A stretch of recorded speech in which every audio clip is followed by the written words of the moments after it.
سمعتوا اخر خبرية؟ الندومي طار والمحطة عملت له لوج اوت وبدون سيف كمان.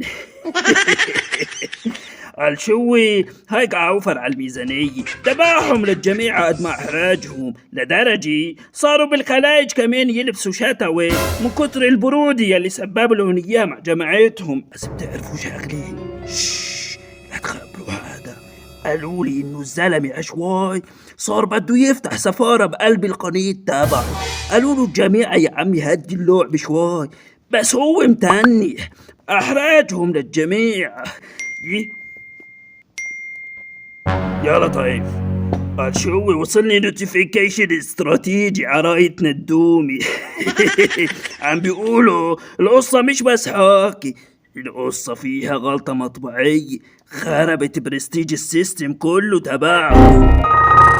بس مش هخبركن شو هي لانه لازم تحضروني بالحلقة الجاي. هخبركم كل التفاصيل وكيف صار يبكي ندومي لما خبروه القرار. يلا روحوا تقلعوا من هون بدي اشرب قهوة.